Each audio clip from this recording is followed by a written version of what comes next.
Welcome to Outrage Overload, a science podcast about outrage and lowering the temperature. This is episode 66.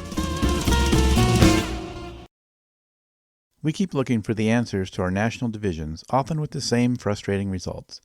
But what if it's time for a completely new civic path? We're bombarded with outrage, division, and the sense that trust in each other and in this country is unraveling. But maybe the problem isn't that we've lost our way. Maybe it's that we've lost our belief that we can find our way back. That tension between frustration and hope, between outrage and action, is where today's episode lives on the Outrage Overload podcast. I'm your host, David Beckmeyer, and our guest today is no stranger to this show. Last time he urged us to say, enough, it's time to build. Now he's back with a bold new book and an even clearer map for how we begin to restore trust and rebuild belief in one another and in this nation. What we found based on things that we saw in actual communities, what we found is that the most transformative change that we have seen in the 30 years of doing our work, at least, and the most systemic change always started with small actions that were catalyzed and then unleashed a chain reaction that took root, grew, and spread over time, and ultimately spread like a positive contagion. And the trick here is to give yourself permission to start, this is part of the new civic path, to start small, even if the problem is big, right? That's Rich Harwood, the founder of the Harwood Institute and author of The New Civic Path, Restoring Our Belief in One Another and This Nation, out now. Rich has worked in communities fractured by division and shaken by tragedy, helping them recover their civic spirit. His new book is not just a call to action, it's a practical guide to what real change can look like, starting where we live. So if you're feeling overwhelmed, disillusioned, or just wondering where to even begin, this conversation might just point the way. Rich Harwood, thank you so much for making time to come on our show again. It's great to be back. Thanks for having me. Yeah, we were talking a little bit before, and you know, that you were on the show a while back, and for listeners, that's episode 54. And it's a really, it's an episode I refer people to a lot because I think there's some good information there that's not just sort of the same old tropes that you kind of hear in the bridge building space. And it's a unique perspective, and it's an important, this kind of, we talk a lot about the show, we talk about, getting local and things like that. And that episode sort of, gives us real life examples of that. So now you've got this new book and called The New Civic Path, Restoring Our Belief in One Another and This Nation. And I wanted to start off a little bit of, it speaks in the language of a campaign. And yet you also say it's the campaign that's not a campaign and it's radically different. So I wanted to kind of let you tell us about that a little bit. I think you used the term running for a better country, and it kind of feels like a campaign. So how does that metaphor hold up, and where does the metaphor break down? Yeah, that's a great question. Look, as you know, and your listeners know, we are subjected to political campaigns on a regular basis. I grew out of political campaigns when I was younger. I worked on 20 political campaigns by the time I was 23, so I'm very familiar with them. And I think increasingly over the years, they've become more and more about simply dividing us, striking fear in us, winning at any cost, demonizing and denigrating your opponent, frankly, not speaking to what really matters to people, but simply aggregating numbers so that you can win. That said, we decided to create last year, which we talked a little about on episode 54, this campaign, Enough Time to Build, where we said, look, let's go out in the country and juxtapose a civic campaign to a political campaign. And instead of raising political issues, let's speak to why we need to take a civic path in this country, why we need to re-engage as Americans, not as Democrats or as Republicans or as independents, but as Americans. And let's see if we can actually engage in a campaign that seeks to bring people together as opposed to simply divide them. And we wanted it to be expressly in juxtaposition to the presidential race. Everyone said, don't do it then. going to be too hard. You're not going to break through. No one's going to listen to you. And David, as we, I think, talked about before, I think we were the only national campaign that was invited to places as diverse and divergent as Matt Gaetz's congressional district, to Lauren Boebert's congressional district, to Jim Jordan's congressional district, the founder of the Freedom Caucus, as well as to Flint, Michigan, and Fresno, California, and other places. And what we found in that campaign, much like I think many of us are finding across the country now, is that there is a hunger for a different path forward, a path that brings us together, a path that enables us to build. One last thing. Why are we undertaking this new campaign, the campaign for the new Civic Path? And it's because really two things. One is over the last year, we discovered this hunger, and our message got much clearer about what this path is, that there's a new civic path that we need to get on, that it has, which I'm sure we'll talk about, certain characteristics, and that in doing so, in getting on this path, we can address so many of the issues that are plaguing our country, both in our daily lives and as a nation. Yeah, and you talk about that yearning, and I kind of have that sense of it, and we talk about it here a lot as well. But sometimes, is yearning enough? How do you sort of translate yearning into action? Yeah, I think, I was just speaking to over 100 Black elected officials from across Mississippi as a warm up to this new campaign. This was like by the time this airs, it'll be 4 weeks before this episode probably airs. And what was interesting was when they heard about this message about a new civic path, one is that it tapped into the yearning that these elected officials from across Mississippi feel. But to your point, they also stepped forward during the Q&A and then in follow-up and said, can you help us act on this? We want to put this in motion. We live in communities across the Mississippi Delta. We live in areas right outside Jackson, Mississippi. We live in Northeast Mississippi up by Tupelo. We want to put this in action. And so what I'm finding over and over again, no matter where I go, is that a message is really nice in a sense that it activates people. It says to people, there is a different way forward, but it's not sufficient. It's necessary, but not sufficient.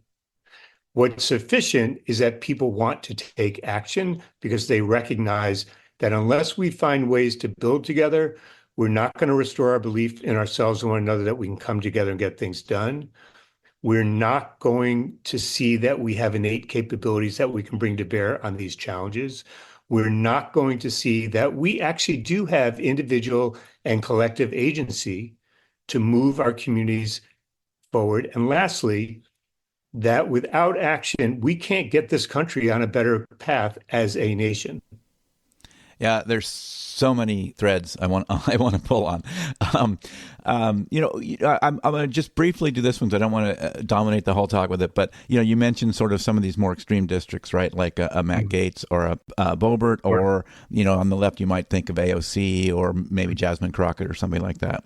And sometimes those folks are kind of associated with kind of performative activism, if you will, or. And so how would you contrast like that sense that that's what people think most often of that with what you saw in reality? Yeah. I think our politicians and news media and social media and other mechanisms that we have in society today are calibrated and geared to divide us, to raise the volume, to suggest that we hold nothing in common, to make the either implicit or explicit argument that those who disagree with us somehow are at the extreme are un-American, and we demonize and denigrate one another. And so in a place like Pensacola, which is Matt Gaetz's former congressional district, or Lauren Boebert in Colorado, or Jim Jordan, where we're doing very deep work in two different counties in his congressional district, two different initiatives. What we're seeing, David, is that across, not only within those areas, but across them, people are articulating the same concerns. So long as we can get them out of a politicized frame and talk about what matters to them in their daily lives, they're concerned about youth. They're concerned about education. They're concerned about seniors. They're concerned about mental health. They're concerned about the environment. They're concerned about housing. There's a constellation of concerns that people want to get together. So what I say to those elected officials who insist on dividing us, this is really my message to them, is get the hell out of our way. Who gave you the mandate to overtake our public square and pollute it with your contaminated rhetoric that is simply dividing people, scaring them, and pushing them away from one another, when we've got real work to do in this country and where people are interested in how they can improve their lives and the country as a whole? Yeah, I want to talk about that a little bit because I think it's an important piece of this that, you don't go out there saying we're going to always find compromise or we can sort of ignore or collapse these differences, right? I mean, the differences are part of life and they're going to be there. We often talk about that in the abstract, right? Where we want to get together and we want to lower the temperature, this kind of stuff. But, when you actually have to do something, when you're going to sit down with a potential political rival and have to do something, now it's concrete. Like this is real. It's not just in the abstract anymore. So maybe you can, I mean, you've already kind of touched on it, but, and I know this speaks to many of the words you've already used, like agency and dignity and shared direction. But maybe that we can just remind folks of that we're not looking to sort of collapse these differences. Yeah, I don't think, look, what I often say to folks, and you can just tell me this sort of gets off the point, but I often say to folks, think about a relationship you're in, like with a spouse, a partner, a friend, and think about whether or not, if it's a real relationship, is it always smooth sailing? Are there conflicts? Are there tensions? Are there problems? Just when you think you resolve things over time, do you realize that new things pop up, in part because your lives have changed, or something has evolved, or some external event has occurred, or there's some pressure on you that you didn't expect, whatever it might be? Why would we, I often wonder, David, why would we ever think that if that's true in our personal relationships, when you put a whole bunch of people in a place that don't necessarily know each other, that don't necessarily like each other, don't necessarily even want to be together, why would we think we're all going to get along? It doesn't make any sense. Of course, there are going to be challenges and problems. Of course, we're not going to resolve everything. This notion that I still find people in this field, writ large, talking about like, we're going to find consensus.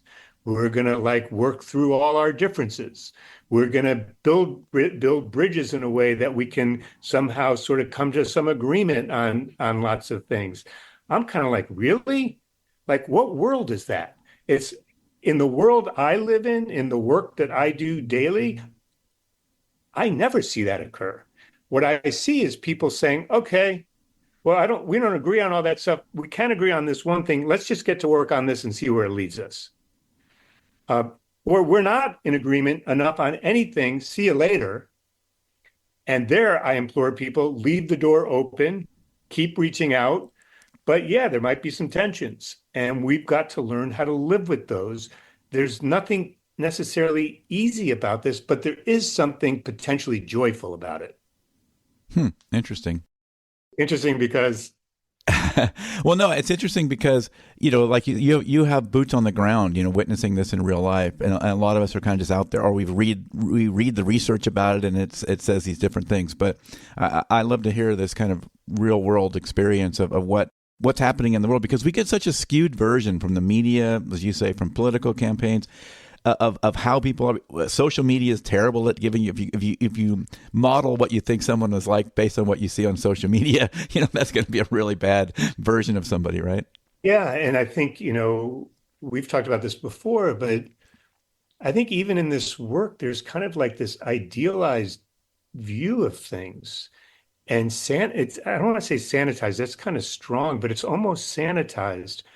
And we, I was talking to a media person the other day who was interested in potentially covering some work that we had done.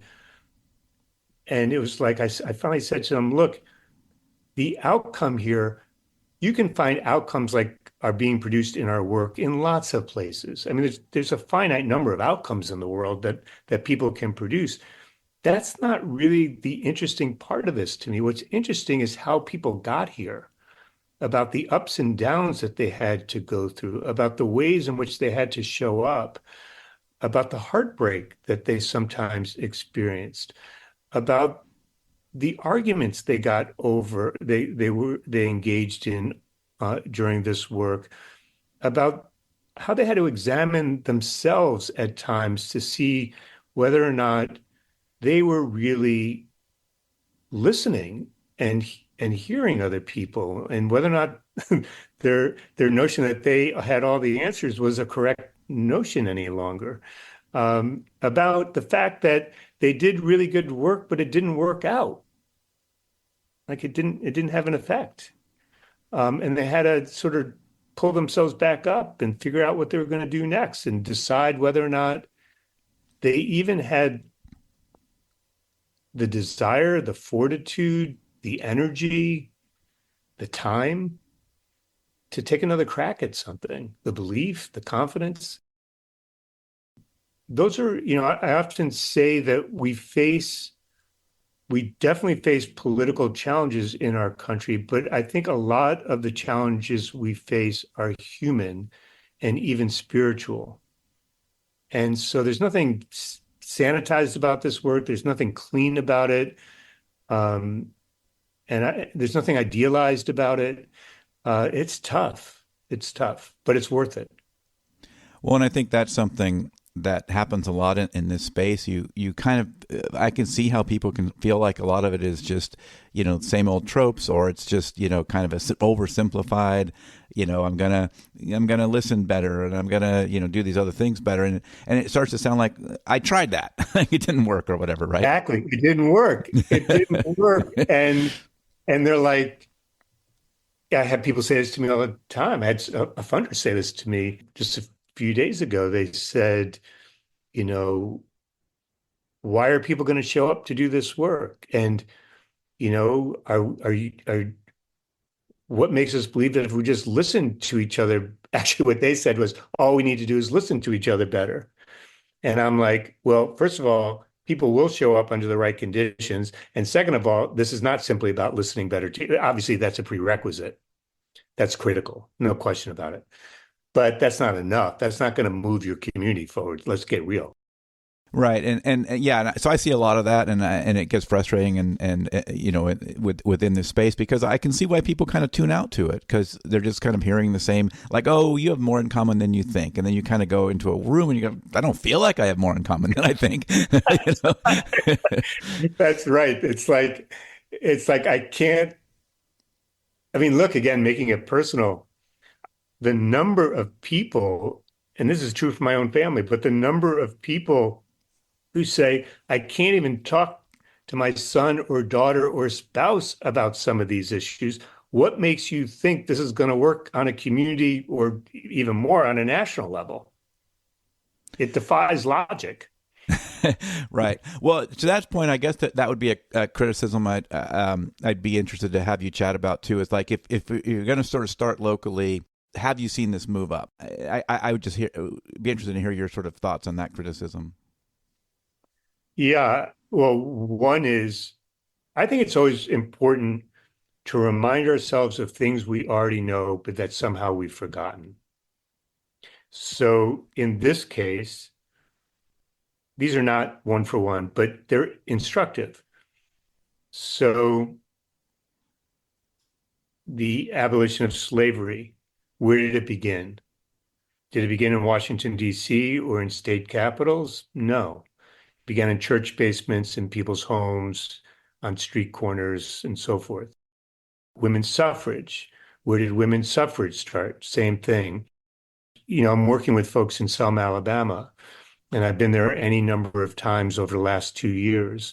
I was just there for the 60th anniversary, the commemoration of Bloody Sunday.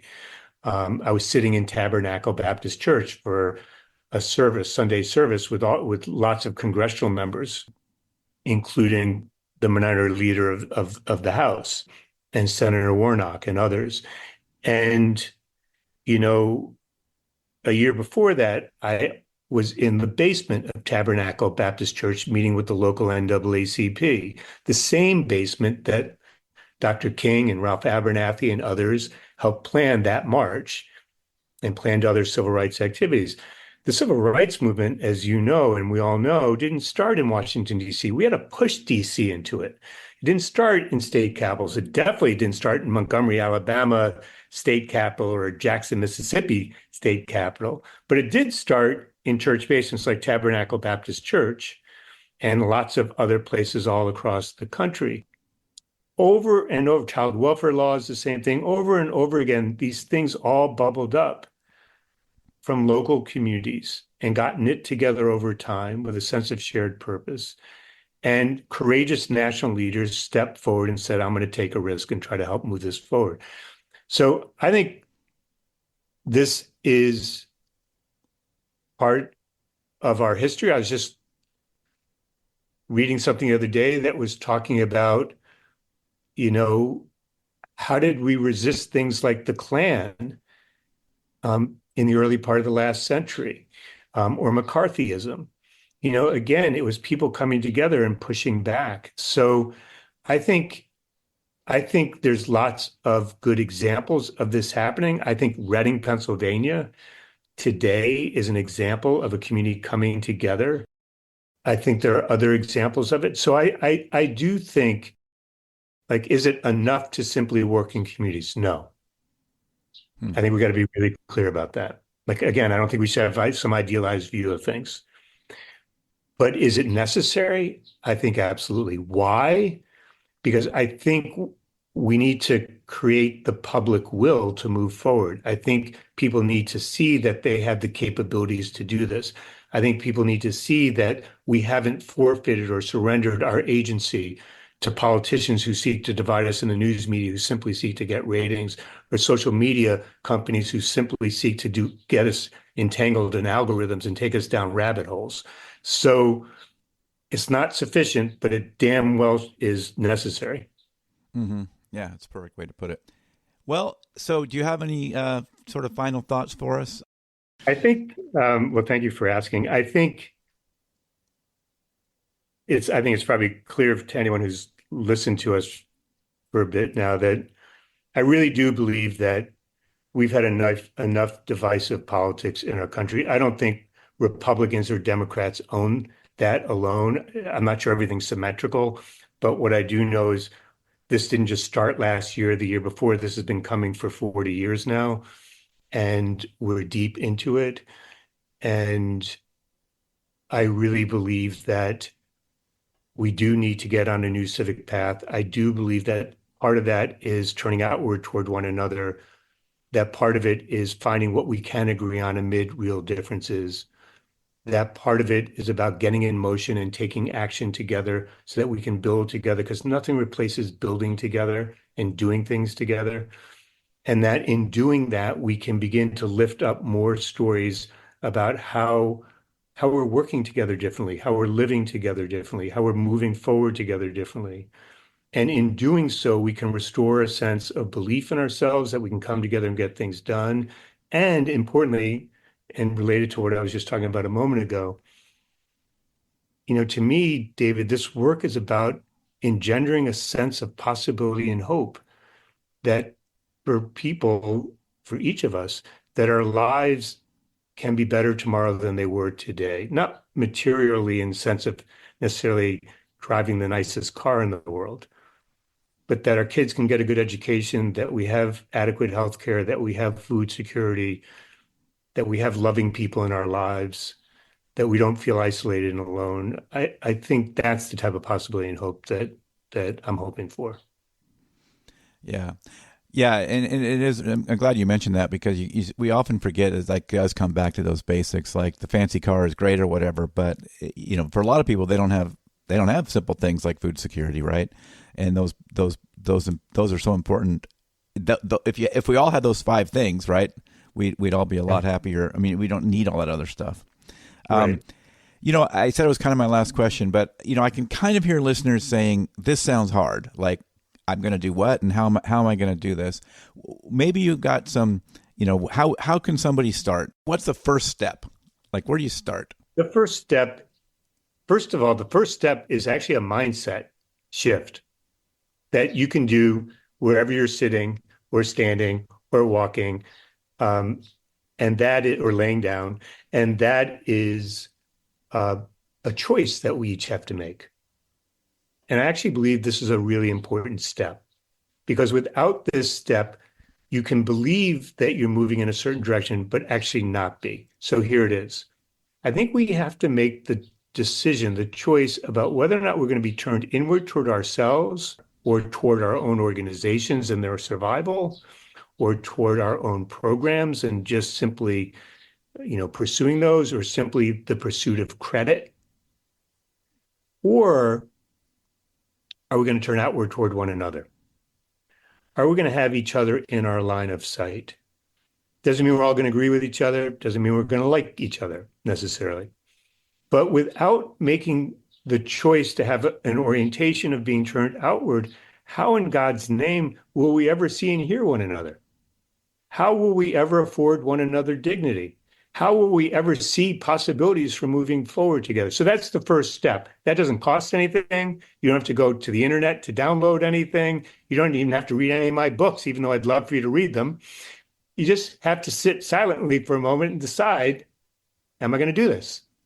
After that, I think new possibilities begin to open up, because you're actually facing a different direction. And so you can start to see, where can I start to engage others in conversations about what we value, not what the problems are, but what we value, what our aspirations are. And that will inevitably lead to things you can possibly do that have intent and purpose and meaning. And then you're on your way. So do you have any sort of tricks or rituals or something that someone might use to sort of check themselves and make sure they're looking outward? Sure. We have things on our website that people could download that they could use as like a weekly ritual to see, am I turned outward or inward? We have posters that you can hang up that we'll send you for free. That people tell me, it's like, if you go to all the places across the country that are working with us and walk into their offices or homes, you will see this poster that says, am I turned outward today? That in and of itself is a trigger, a reminder. And people tell us that's what they look at. So you want that poster? Go to our website, send us a note, we'll send you one. Yeah, that website is the Harwood Institute, right? .org, yep. .org, harwoodinstitute.org. And you can Google it. Obviously, we'll have the links if you want to go read it in the show notes. But if you're just listening, then yeah, you can Google that, and I'm sure you'll be the first thing to pop up. All right, well, the new book is The New Civic Path, Restoring Our Belief in One Another and This Nation. Rich Harwood, thank you so much for making time. Thanks for coming back on the show. Yeah, thanks for having me. Really enjoyed it.